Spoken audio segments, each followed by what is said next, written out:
Liquidity. காயில கடையில கொண்டு கொடுத்து உப்பு வாங்க முடியுமா? காயினை கொடுத்து உப்பு மிளகு சீரகம் வாங்குற ஒரே காயினே வஜ்ராராம் காயின். எதுக்காக வச்சிருக்கான்? காயினை விற்கிறதுக்கு தான் வச்சிருக்கான், அளவு வாங்குறதுக்கு வச்சிருக்கான். கூட பேச வைத்தது வஜ்ராராம் காயின் வரலாறு எழுதுமா? RSR முகமே சொல்லிட்டாங்கன்னா அப்ப உலகம் திருச்சிருச்சுங்கிறது முன்பு, ஜிஎஸ்டி அறிவிப்புக்கு முன்பு இந்த விலையில் வாங்கிக் கொள்ளலாம். ஜிஎஸ்டி விலையும் வளரணும், அதுக்கு தகுந்த மாதிரி எப்படி வளரணும். இன்வெஸ்ட்மெண்ட் கம்பெனி கிடையாது இது. 300 பேர் கொண்ட ட்ரேடர் குழுமம் உருவாக்கிட்டா உலகினுடைய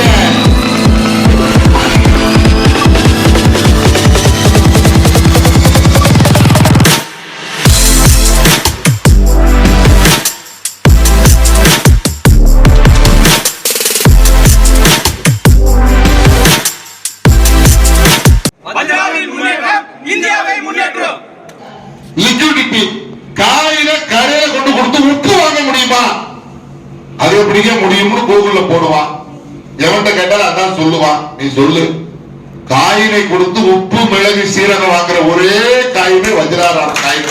இதுக்கு மேல உனக்கு என்னடா இத பண்ணுனா அது என்னாச்சுன்ற, அதை பண்ணா இது என்னாச்சுன்ற, இதை பண்ணா அது என்னாச்சுன்ற. கடவுளுடைய படைப்புல 5 பேர்ல ஒன்னா இருக்கிறது இல்ல. ஒரு அப்ளிகேஷன் என்ன தெரியுமா? ஏன் காயின் உலகத்துல எங்க ட்ரேட் ஆனாலும் சரி, அது எந்த வால்யூம்ல அவன் ட்ரேட் பண்ணாலும் சரி, வாங்கினாலும் சரி வித்தாலும் சரி, சுவிட்ச் கண்ட்ரோல் அந்த ஒரு சுவிட்சை மட்டும் என்ன கொடுத்துருவேன். 6 பேர் பக்கத்துல இருந்தாங்க. இல்ல சார், நான் நீங்க உங்களுடைய கெப்பாசிட்டி எல்லாம் பார்த்துட்டு நீங்க அதுக்கு தான் சரியா வருவீங்கன்னு ஏற்கனவே நான் சொல்லிட்டேன் சார். உங்களை இப்படிதான் டீல் பண்ணுறேன், ஏன்னா நாங்க வாழணும்னாங்க. என்ன பாட்டி எப்படி சொல்லிட்டீங்கன்னா எல்லாரும் செஞ்சுட்டு கனடா இல்ல சார், நான் இந்தியாவுக்கான செய்யணும். நான் எங்கேயும் ஓடவும் முடியாது, ஒளியவும் முடியாது. திருநெல்வேலியில தான் சார் பொண்ணு எடுத்திருக்காங்க. அந்த பயம் அப்படி இருந்துச்சுன்னு சொன்னா கரெக்டா அட்மிட் கண்ட்ரோல். அப்ப எக்ஸ்சேஞ்சுக்குள்ள போனாலும் நம்ம ஏதாவது அடுத்தவன் எக்ஸ்சேஞ்சுக்கு போறோம்னு பெரியாரு பயப்பட வேண்டியது இல்லை. 2வது, நீ எக்ஸ்சேஞ்சுக்கு தான் போக வேண்டியதே இல்லையே. ஏன் போக வேண்டியது இல்ல? எக்ஸ்சேஞ்ச் எதுக்காக வச்சிருக்கான்? காயினை விற்கிறதுக்கு தான் வச்சிருக்கான், அளவு வாங்குறதுக்கு வச்சிருக்கான். இது தவிர வேற என்னங்க எக்ஸ்சேஞ்சினால யூஸ்? யாராவது என்னை விட கிரிப்டோ தெரிஞ்சாலும் தான் எக்ஸ்சேஞ்சுக்கு எதுக்கு காயின் போகணும்?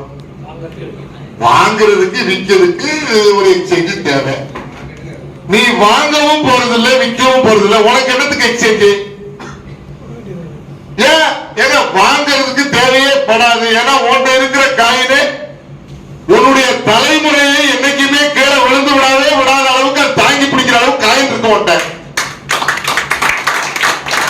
அதை என்ட்ரி போட்டு அங்க மாத்தி அதை காலி பண்றதுக்கு இப்ப 10 தலைமுறை வேணும். வேற என்னத்துக்கு நீ எக்ஸ்சேஞ்ச் தேடி வர போற? ஏன்னா இந்தியாவில் இருக்கக்கூடிய 140 கோடி வீட்லயே நம்ம காயின் போய் சேர்த்துரும் சாமி. ஏன்னு கேளு, மத்த பிளான்ல சோப்பு நல்ல சோப்புடா, செல்சி மாதிரி ஒரு பொருள் உலகத்தில் இல்லடா.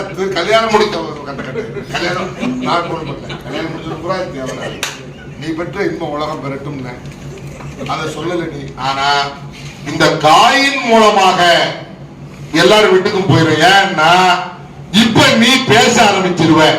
ஊமைகளை கூட பேச வைத்தது வஜ்ராராம் காயின் வரலாறு எழுதுமா? சோப்பு நல்லா இருக்குன்னு போய் 4 பேர் சொல்றதுக்கு என்னடா கேடு, செல்சி நல்லா இருக்குன்னு நண்பன் சொல்றதுக்கு என்னடா கேடு, நான் தானா கேட்டேன் என்ன கேடு அப்படின்னு சொன்னா கேட்பான. இப்ப அப்படி இல்ல. காயினை நம்மகிட்ட காயின் இருக்கா, இப்ப சொல்லுவான் அப்படி இப்படி வாங்கிரு வாங்கிரு வாங்கிரு. இப்ப வேலை செய்வான். என்ன அரசு வேலை செய்ய முடியாது, என்ன வாய்ப்பே இல்ல ராஜா. RSR முகமே சொல்லிட்டாங்கன்னா அப்ப உலகம் திருந்திருச்சுங்கிறதுக்கு இதை விட ஒரு பெரிய எடுத்துக்காட்ட வேண்டியது இல்லை. 2400 ரூபாய் நாளைக்கு இங்க வருது. அது இப்ப என்ன திட்டத்தோட வருது அப்படின்னு சொன்னா பிளஸ் இதுக்கு 24 26 நிறைய தொகை வசூலாகிறத பார்த்தா ஆரஞ்சு கலர்காரனுக்கு பிடிக்காது. உடனே அடுத்த ஒரு திட்டத்தோட வர்றான். பிளஸ் ஏன் இவங்கிட்டே 18% ஜிஎஸ்டி வாங்கிடக்கூடாதுன்னு நாளைக்கு இந்த அம்மா அறிவிச்சாலும் அறிவிச்சிடும் ஏர்போர்ட்ல. அப்படி ஒரு அறிவிச்சுட்டா பிளஸ் 18%. தலைவர் 2400 நீங்களே 2424 நீங்க இப்ப என்ன 18% நம்ம வருது. நாளைக்கு திடீர்னு நம்ம ஆளு கேட்பான் எது போட்டீங்களா என்னாச்சுன்னு. இல்ல அது ஜிஎஸ்டி கவுன்சில்ல பேசிருக்க இப்ப 18% சேர்க்கலான்னு இருக்கோன்னு அதை கேட்கறதுக்குன்னே 4 பேர் இப்ப மைக்கோட போலாம் ஏர்போர்ட்டுக்கு. இப்ப அது சேர்த்தாலும் சேர்ந்துடும். அது எனக்கு வந்த தகவல். அப்படி சொன்னா என்னாச்சு 240 பிளஸ் 8 16 என்ன 30 192 240 432 பிளஸ் 24 456 ரூபாய் 2856 இருந்தாதான் வஜ்ராவுக்குள்ள வர முடியும். என்னங்க அந்த அத்தையே இப்பதான் வந்துகிட்டு இருக்கு, அதுக்குள்ள என்னமோ எழுதி கொடுத்த மாதிரி சொல்றீங்களேன்றியா? தைரியமா சொல்லி இப்பவாது எங்க எடு, நாளைக்கு விட்டாத 456 கவர்மெண்ட்டுக்கு மொய் வைக்க போறியான்னு கேடு. புரியுதா போடு. வரி உயர்வுக்கு முன்பு ஜிஎஸ்டி அறிவிப்புக்கு முன்பு இந்த விலையில் வாங்கிக் கொள்ளலாம். ஜிஎஸ்டி வரி விதிப்புக்கு பிறகு 2856 போடு. அதுக்கப்புறம் தெரியும் வஜ்ராராம் யாருன்னு. யாருமே இதை சொல்லல, நாம சொல்லி இருக்கிறோம். போட்டு விடு, நீ இப்பவே வந்துட்டா நல்லது. அப்கிரேடுக்கும் உண்டு மூல பாத்துக்க, பார்த்து செஞ்சுக்க. 2400 456 ரூபாய் கூடி இருக்குன்னா 2,40,000 ரூபாய்க்கு எவ்வளவு கூடும்? 2400 ரூபாய்க்கு 456 ரூபாய்னா 24,000 4,560 2,40,000 நீ டாப் பண்ணா 45,600 ரூபாய் கூட வரும். ஆமாங்க. அப்ப என்ன சொல்லலாம்? அப்கிரேட் பண்ணணும் இப்பவே பண்ணு, ஐடி போடணும் இப்பவே போடு, நன்றே செய், அது இன்றே செய், அதுவும் ஜிஎஸ்டிக்கு முன்பே செய். முன்பே வாங்குறது இல்ல, ஜிஎஸ்டிக்கு முன்னாடி செய். அது 18% அது ப்ரொபோசல்ல இருக்கு. திடீர்னு எங்க அத்தைக்கு இந்த மாதிரி கோபக்காரி திடீர்னு கோபம் வந்து 30% சொன்னாலும் சொல்லிடும். அதுக்கு ஒண்ணும் செய்ய முடியாது. உடனே சொல்லிடுவான் நாடு முக்கியம், நாங்க நாட்டுக்காக இருக்கோம்னு. அதனால நம்ம ஒண்ணும் பேசவும் முடியாது. அதனாலதான் சேஃப்டிக்கு நானே காதியில வந்துட்டேன். அதனால இதெல்லாம் இருக்கு சாமி. அதை சொல்லு. இதுல என்ன பேக் பேர் வந்துடும் சார்? 1000 கான்செப்ட் தோத்துருப்ப, 1000 கான்செப்ட் நீ தோத்துருப்ப. தோத்ததுக்கு என்ன காரணம்னு ஆராய்ந்தா நிச்சயமா என்னால சொல்ல முடியும். 99% நீ தான் காரணம், நீ மட்டுமே காரணம். நெட்வொர்க் கம்மி எதுக்கு சொல்ற? லட்சம் ரூபாய்க்கு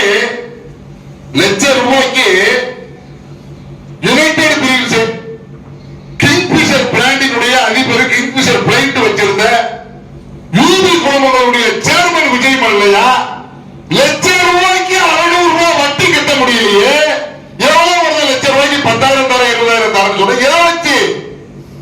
எப்படி சாத்தியம்? ஆசைப்பட்டு போனது நீ, இருக்க கம்பெனிக்காரன் சொல்ற. ஆசைப்பட்டது நீ தானே. உனக்கு கொஞ்சமாவது அறிவு இருக்கா? யோசிச்சு பாத்தியா எப்படிதான் சாத்தியம்? கள்ள நோட்டு அடித்தா பேப்பர் காஸ்ட் அதிகம், அதுக்கும் ஜிஎஸ்டி போடுறான். இங்கு காஸ்ட் ஜாஸ்தி, அதுக்கும் ஜிஎஸ்டி போடுறான். பிரிண்டிங் சார்ஜ் ஜாஸ்தி, அதுக்கும் ஜிஎஸ்டி போடுறான். ஒன்னும் செய்ய முடியாது. எப்படி அது சாத்தியம்? எதுக்கு போற சார்? நீங்க 2400 இது எப்படி சாத்தியம் சார்? அது சாத்தியத்துக்கு ஒரு கணக்கு வச்சிருக்க. என்ன கணக்கு சார்? நீ செயல்பட்டு விட்டால் இது சாத்தியம். எப்படி சாத்தியமாகுது சார்? 2400 ஒருத்தர் நானும் இருக்கீங்க, தப்பு இல்ல. 480 ரூபாய்க்கு காயின் வந்துருதா சார்? 480 ரூபாய்க்கு காயின் வந்துருதா? 40 ரூபா ஒரு காயின் வைப்பா, கணக்குக்காக சொல்றேன். 40 ரூபா ஒரு காயின் விலை வை, 40 காயின் வந்துருதா? சாரி 12 காயின் வந்துருதா? 12 காயின் வருதா? 480 12 காயின். ஆமா 12 காயின் 12 காயின் எக்ஸ்ட்ரா 12 காயின் வருது. ஒரு காயின் எந்த விலையா இருந்தா அவனுக்கு 5000 போகும். என்ன விலையா இருந்தா 5000 அவனுக்கு போகும் சாமி.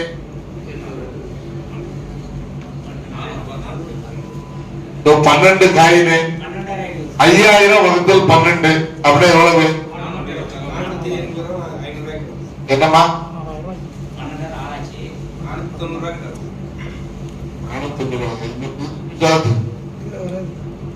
எப்பா 5000 வகுத்தல் 12 போடு சாமி 417 ரூபா.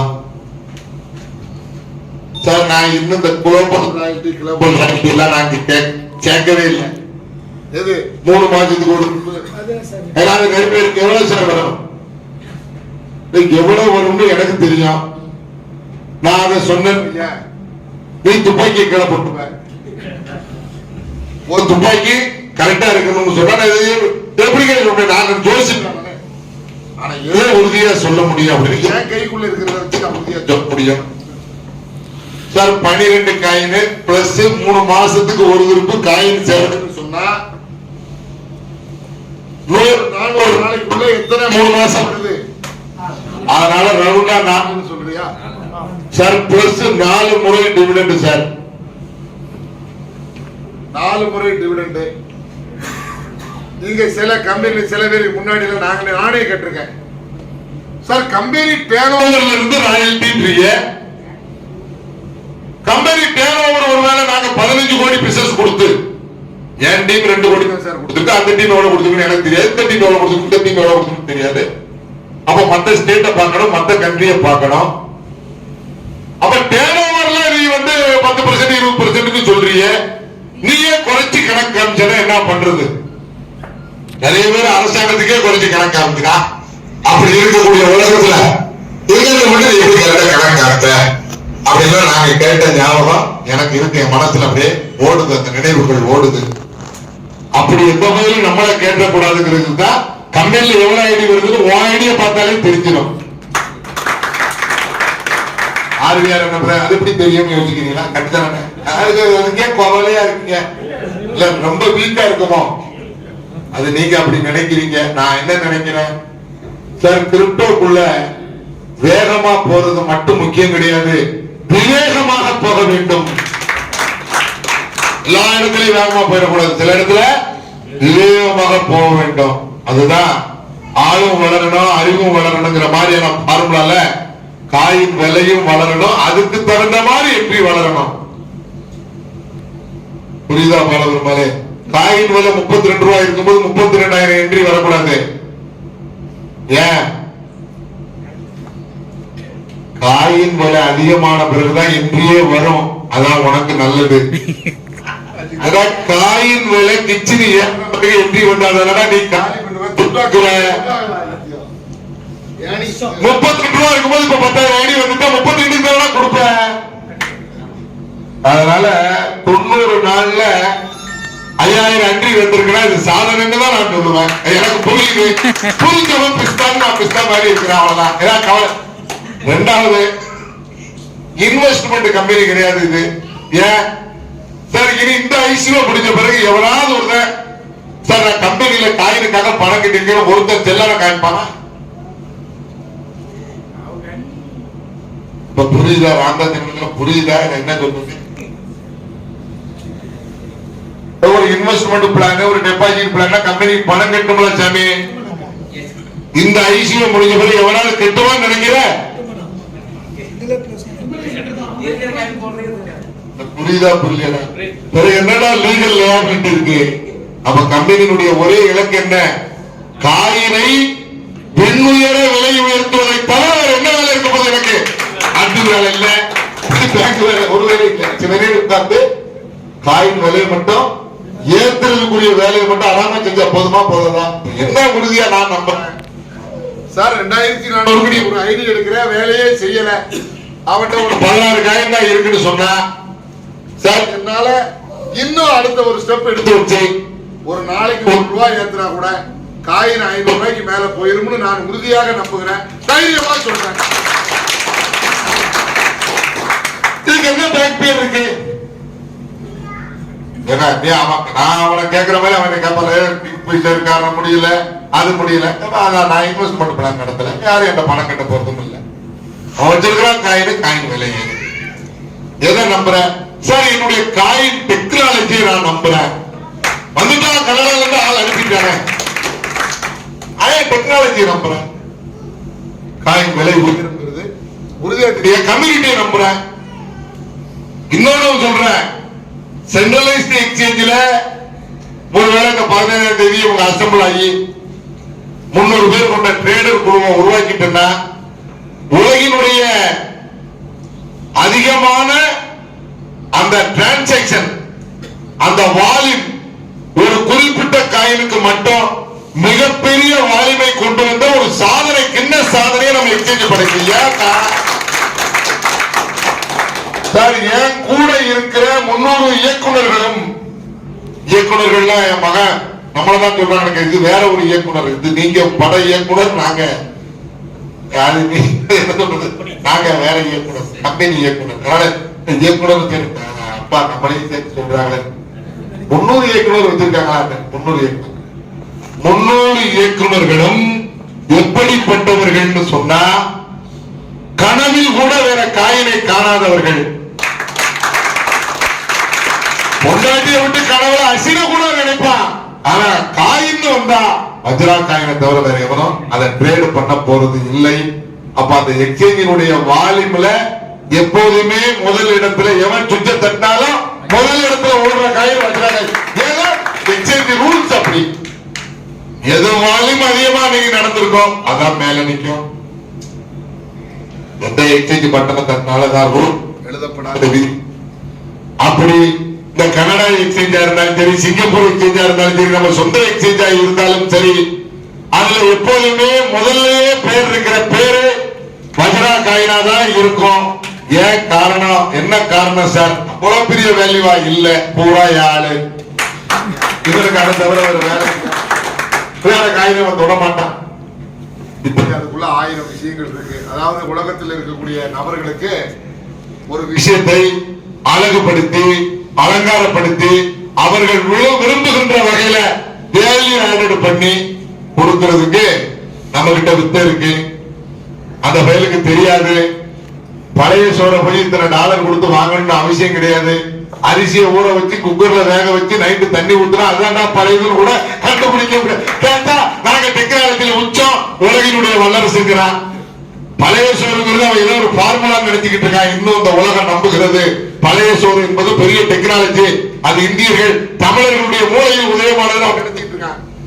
இன்னும் அதை கூட அவரை கண்டுபிடிக்கல. என்ன, அரிசியை பேசாம வாங்கி கொஞ்ச நேரம் ஊற வச்சு குக்கர்ல வேக வச்சு தண்ணி ஊத்தி வச்சு அதெல்லாம் பழையது, அதே இடத்துக்கு பாக்கெட்ல போய் டாலர்களை கொடுத்து வாங்கணும் அப்படின்னா அவன் என்ன நினைக்கிறான்? அதற்குள் ஒரு டெக்னாலஜி இருக்கிறது என்பதை நம்புகிறான். அப்படின்னு சொன்னா வஜ்ராராம் காயினுக்குள்ள எவ்வளவு டெக்னாலஜி இருக்கு அவன் யோசிப்பானா யோசிக்க மாட்டானா? அதாவது எல்லாருக்கும் எல்லாம் தெரிந்துவிட போவதில்லை. எவன் அதை பரிமாறுகிறதுலதான் சார். சில இடங்கள்ல ஹோட்டல் பில்லை விட சப்ளையர் அதிகமாக டிப்ஸ் வாங்கிய நாள் இருக்கு. அந்த அனுபவம் உங்களுக்கு இருக்கும், இருக்கா இல்லையா? நான் அடிக்கட்டிய கட்ட கொடுக்கவே மாட்டேன் அப்படின்னு உட்கார்ந்து இருக்கு. அந்த அனுபவம் இருக்கா இல்லையா? இருக்கு.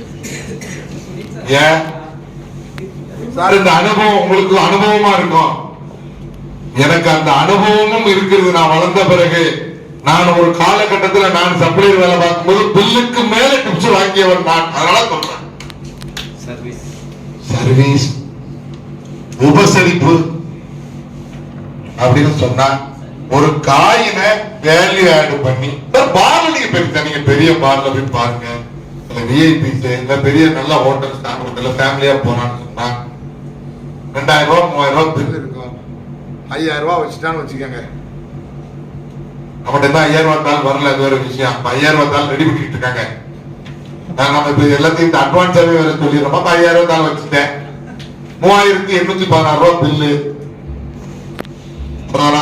ஓனருக்கு அதுல 1000 ரூபாய் ப்ராஃபிட் இருக்காது. மீதி இருக்கக்கூடிய 1174 ரூபாய் டேக்கிட்டு சொல்லிட்டு வர்ற காலமும் அதெல்லாம் பார்த்திருக்கியா? 500 ரூபாய் தலை வச்சிருப்பா, 316 ரூபாய் பில் இருக்குங்க, மீதி 184 ரூபாய் டிப்ஸ் வச்சவெல்லாம் இருக்கு. அதெல்லாம் பார்த்துருக்கீங்க சார். நாங்க வீட்டை விட்டே வெளியே போறது இல்லை, எங்கிட்ட இருக்கிறது கேக்குறீங்க சார். நான் கேட்கல சார்,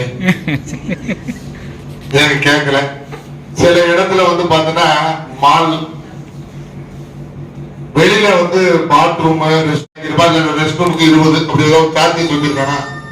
கொஞ்சம் டீசெண்டா இருக்கணும்னு சொல்லி பெரிய பெரிய மால்கள் சென்னையில பிரமாதம் சொல்லனா, அங்க நிறைய பேர் வந்து வேடிக்கை பார்க்க போவான். சில பேர் இதே மாதிரி குறிப்பிட்ட ரெஸ்ட் ரூமுக்குனே போகும். 10 ரூபா 20 ரூபாயில முடிக்கிற சமாச்சாரத்தை 150 ரூபா காருக்கு பார்க்கிங் கொடுத்து வேலை அந்த பெரிய ரெஸ்ட் ரூமுக்கு போற குறிப்பு இருக்காங்க. ஏன் சுகமா இருக்கு. அந்த மாதிரி ஒரு காயினை வேல்யூ ஆடட் பண்ணி அதை பரிமாறுகின்ற வித்தை எவனுக்கு தெரிந்திருக்கிறதோ அவன் தான் வித்தக்காரன். அந்த வித்தை எனக்கு தெரியுமா தெரியாதான்னு எனக்கு தெரியாது. ஆனால் எவனுமே செய்ய முடியாத ஒரு வித்தை, என் காயினை கடையில கொண்டு போய் காய்கறி வாங்குற கீரை வாங்குற அந்த வித்தையை செஞ்சதுனால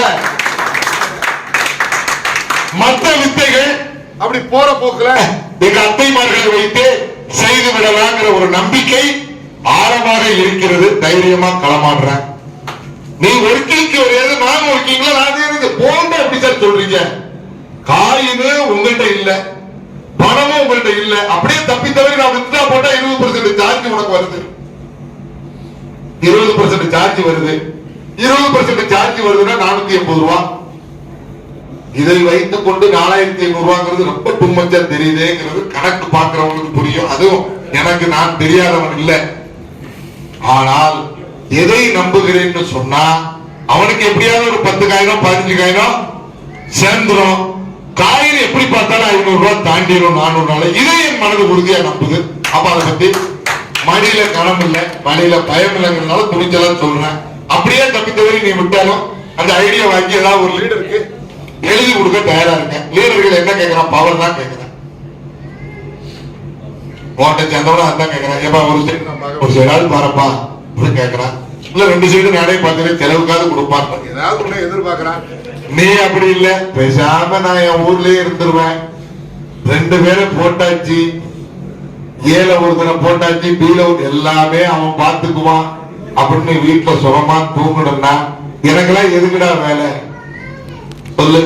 லெப்ட்ல ஒரு இழிச்ச வாய ரைட்ல ஒரு இழிச்ச வாய கிடைச்சிட்டான்னு நீ நினைக்கிறேன்னு சொன்னா எனக்கு லெப்ட்ல எத்தனை நீ மோன் பாக்கெட்ல எத்தனாயிரம் இழிச்ச வாய எத்தனாயிரம் இழிச்ச வாயில நான் படுத்தலாடா கிடக்கணும். நான் படுத்தா லீடர் படுப்பா, லீடர் படுத்தா டீம் படுக்கும், எல்லாம் படுத்தா கம்பெனி படுக்கும். இதுக்கு பாட்டு எழுதுறவனும் தமிழன் தான். எங்கெல்லாம் தூங்க கூடாதுன்னு எழுதிருக்கானா இல்லையா? இல்லடா எழுதிருக்கிறான். பள்ளிகளில் தூங்கியவன் கல்வி இழந்தான், உயர் சபைகளில் தூங்கியவன் இது நான் ஒர்க்கிங்க்கு தெரியாத சூத்திரத்தை சொல்றேன். ஏதோ சும்மா எல்லாரும் மாதிரி பிளான் எழுதுறதுக்கு நான் வரல சார். 2400க்கு ஐடி போடுறீங்க, நீங்க நினைச்சிட்டு இருக்கீங்க 25% டைரக்டர் அப்படின்னு சொன்னா 600 ரூபாய்க்கான காயின். இது அப்படி இல்லை. என்னன்னு சொன்னா சார் இந்த 2400 போட்ட ஐடி எல்லாமே கண்டிப்பாக நீங்க எல்லாரும் சேர்ந்து ஒரு நாள் சொல்ல வருவீங்க. அந்த விஷயத்தை அட்வான்ஸாவே சொல்லிடுறேன். என்ன சொல்லுவீங்கன்னா, சார் இவ்வளவு காயினுக்கு மேல ஏன் பண்ணவன் கம்பல்சரியா அப்கிரேட் பண்ண சொல்லுங்கன்னு நீ சொல்லுவ. அப்படி ஒரு நாள் வரும். ஆமா, ஏன்னா இது ஆர்பிஆர் என்ன முடியும் சார்? சத்தியமா நான் சொல்ல மாட்டேன். ஏன்னா நான் எதுவுமே செய்யாமலேயே எல்லா கேஸையும் என் மேல எழுதுறான், எல்லா பழியும் என் மேல போடுறான்.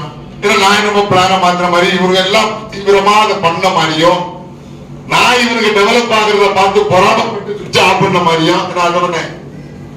டெவலப் பண்றத பார்த்துட்டு ஐயோ அசோகண்ண யூனிலெவல் இருந்தா ஸ்டாக் பாயிண்ட்லயே பல ஆயிரம் கோடி சம்பாதிச்சிருவார் போட்டிருக்கேன், ஐடியில ஏடிபி எங்கேயோ போயிருவார் போட்டிருக்கு அப்படின்னு நான் என்னமோ பயந்த மாதிரியும் அதுக்காக சுவிட்ச் ஆஃப் பண்ணிட்டு நான் வேற பிளானுக்கு போன மாதிரியும் என்னங்கடா உங்க எழுதுறவன்டையும் உண்மை இல்ல, அதை தட்டி கேட்கறதுக்கு உங்களுக்கு தெம்பும் இல்லடா என்ன இருந்தா அப்படின்னா அவன் சொன்னது உண்மை மாதிரியும் தெரியுது. என்னமோ நீ என்னமோ நல்லா பண்ணிட்டு இருந்த மாதிரியும் நான் என்னமோ பிளக்க உருவி விட்ட மாதிரியும் அந்த உலகம் பெற்று. அதனால ஆர்மியாருமே செய்யாத குற்றத்துக்கு ஜெயிலுக்கு போறவனா இருக்கிறேன் நானே. ஆகையால் நான் கம்பல்சரி சொல்ல போறது இல்லை. ஆனா ஒரு நாள் எல்லாரும் வந்து முன்வரிசையில உட்கார்ந்து தலைவா இதை சட்டமாக்கு அப்படின்னு நீங்க சொல்லுவீங்க. அந்த நாள் வெகு தொலைவில் இல்லை. அதுக்கு அட்வான்ஸாவே இப்ப சொல்லிக்கிறேன். அப்ப நாங்க உங்கள்ட்ட வந்து சொல்றது நாளாகும்னு நீங்க நினைத்தால் உங்களுக்கு சாதகமா மைக் ஆபாது பாருங்க. அப்கிரேடு ஏதாவது ஒரு சூழ்நிலையில் அவர்களாகவே பண்ணிவிட்டால் உலகத்துல 2400 ரூபாய் ஐடி எடுத்ததுக்கு 93,000 ரூபாய் ரெஃபரல் கமிஷன் கொடுக்கிற பிளான் நம்ம பிளான் வஜ்ராவில். நான் எப்படியாவது ஏன் பண்ண காயினை வச்சு அப்கிரேடு பண்ணும் போது ஆட்டோமேட்டிக்கா 9,600 வந்துதான் ஆகணும், ஆட்டோமேட்டிக்கா 24,000 வந்துதான் ஆகணும், ஆட்டோமேட்டிக்கா 96,000 வந்துதான் ஆகணும், ஆட்டோமேட்டிக்கா 2,40,000 வந்துதான் ஆகணும்னு சொன்னா போட்டது ஒரு ஐடி, வாங்கினது 2,400. மறைமுகமாக காயின் விலையேற்றத்தின் காரணமாக நண்டு கொளுத்தா வலையில தங்காதுங்கிற தத்துவத்தின் அடிப்படையில காயின் வைத்திருக்கக்கூடிய நபர்கள் அதை வைத்து பார்த்துட்டே இருக்காம சரி இதையாவது செய்வோமே இதையாவது செய்வோமேன்னு ஒவ்வொருவரும் செய்கின்ற நாள் வெகு தொலைவில் இல்லை. அப்படி சொன்னா எல்லா பிளானுக்கும் 25% இருக்கு. நீங்க வீட்டுல போய் நேரத்தின் அருமை கருதி இதோட முடிக்கிறேன், வீட்டுல போய் இதெல்லாம் பெருக்கி பாருங்க. மொத்த கணக்கு 93,000 ரூபாய் ஒரு ஐடியில இருக்கு. ஆகவே வேலை செய்யற நெட்வொர்க்கை நேசிக்கிற யாராக இருந்தாலும் வஜ்ராவுல ஒரு 100 நாள் செயல் திட்டத்தை உருவாக்கு, ஒரு நாளைக்கு ஒரு டைரக்ட் ரெஃபரல் போட வேண்டும் முடிவாக்கு. 100 நாள் 100 ஐடி போடு. 10 கோடி இல்லைன்னா ஏன்னு கேளு. நீ நான் எங்கேயும் ஓடிடக்கூடாதுன்னு தான் பக்கத்துல வீடு எடுத்து வச்சுட்டு எங்கேயும் ஓட போறது இல்ல. எப்பனாலும் கேளு. இந்த வேலையை முறையாச்சு. ஏதோ இதுவரையும் இந்த நெட்வொர்க் உலகம் ஏதோ கடமைக்கு செய்திருப்பார்கள். ஆனால் இதுதான் உனது தலையாய கடமைன்னு ஒரு கான்செப்ட்ல இறங்கு. நாங்களும் பல கான்செப்ட் பார்த்தவன் தான், பல கம்பெனி பார்த்தவன் தான், பல லீடர்களை பார்த்தவர் தான். அந்த காலகட்டத்தில் கடமைக்கு வேலை செய்தோம். வஜ்ராவை தொட்ட பிறகு இதுதான் தலையாய கடமைன்னு களத்தில் இறங்குறதுனால அந்த வெற்றி. அந்த வெற்றியை நீங்களும் பெற வேண்டும்னு நான் இயற்கை பிரபஞ்சத்தை தியானித்து மீண்டும் ஒரு நல்ல வெற்றி விழா மேடையை சந்திக்கிறேன். நாளை நமது என்னாலும் நமது வாழ்க வஜ்ரா, வளர்க வஜ்ரா, வெல்க வஜ்ரா. வாழ்க இந்தியா, வளர்க இந்தியா, வெல்க இந்தியா. ஜெய் ஹிந்த்.